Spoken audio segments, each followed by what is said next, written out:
Now, the last thing here to understand is the concept of the ethical issues. Ethical issues includes the bioethics, which includes the rules for conduct that may be used to regulate our activities in the biological world, because there are some people always against the concept of biotechnology.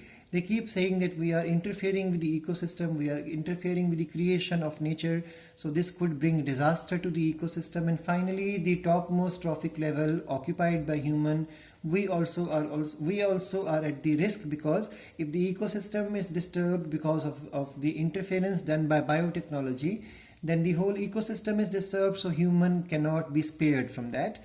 So there are violations of integrity, because there are people who will always say that when we do experiments on species, making manipulations in species genetic material, we are violating the concept of species or integrity of species, because we are shifting the genes from one species to other species. Because from the beginning in biology we say species only breed among themselves, but what we are doing, we are transferring the gene of one type of species and transferring into a non-related species for our benefit. Second point is, there are some risks factor which are possible, and so far many of us, we don't know what exactly will happen, so we call them as unforeseen risks, which are possible to happen to the environment as well as to the biodiversity. Next is that we are exploiting the animals as factories. So this is something like cruelty towards the animal, because we are using them for our benefit without having any concern or feeling or for these animals. So now the other thing to understand is that that's why the government of India has made a committee, because there should be some morality of these issues, that how much can we change the animals around us. So that's why Indian government has set up the organization such as GEAC. Oftenly this is asked in the exam. It stands for Genetic Engineering Approval Committee. Now this committee will take decisions regarding the validity of the GM research and safety of introducing a genetically modified organism for the public services. So because anybody who is rich may start with a genetic manipulation, so there is supposed to be some rule regulation, and there should be somebody to have the authority to tell us that whether should we continue the research or stop it. So that's why Government of India has made this organization called as GEAC. The modification or the use of living organism for public services has also created problem with the patents and granted for the same. We all know what is patents also. Let's understand the concept. Biopatent. So when a patent is granted for a biological entities and for the products derived from those biological entities, you call it as biopatent. And what is patent? A right granted by a government to an inventor to prevent others from potential commercial use of the invention that the inventor has made. So patent is like, it is something like I have created something and I have started a concept, and because I am going to make money out of it, so now you are going to ask government to give me the right, and nobody else will have this right, so that nobody else will make money out of the similar concept. This is called as patent.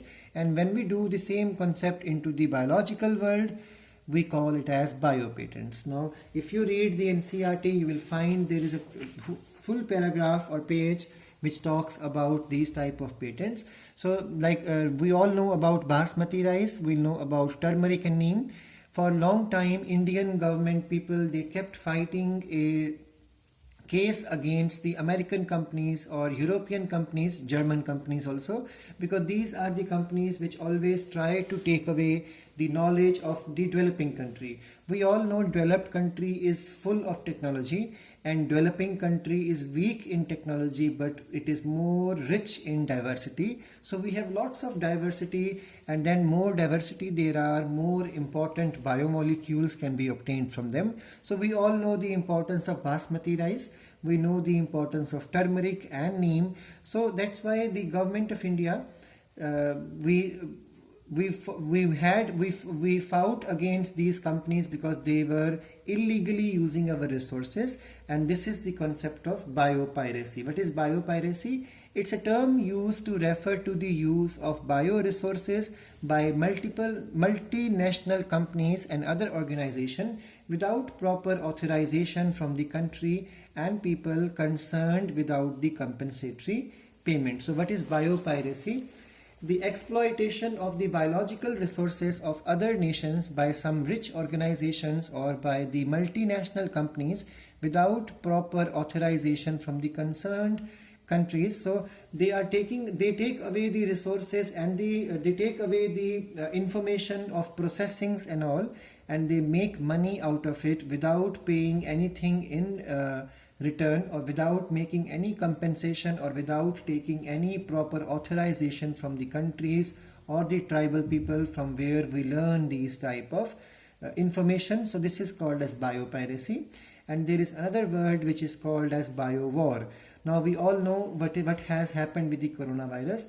For a long time during lockdown, the news continued to claim that it is something made in a lab in the China. So some people say that this could be used in the future as a weapon for mass destruction, which is also called as a biowar. So what is biowar? A virus or a bacterium or a fungus or spores of these microorganisms, even the toxins of these microorganisms, can be used to fight a war, and in such cases these microorganisms or their spores or chemicals can be called as the bioweapon. So whenever bioweapons or weapons of mass destruction are used, in that case we use microscopic organism. Like imagine for a second, Iraq war is going on, and somebody from Iraq, maybe the militants, they post something to the US embassy, and in that posted letter there could be spores inside. Once the packet or the envelope is open, the spores will be all released into the air in the embassy, and that can cause disease. So many people at the same time are going to be exposed, and they will fall sick. They may even die also. So this is called as the concept of the biowar. So with this we are finishing this chapter, and you are supposed to do the NCERT questions after this, and we will start with the 13th chapter.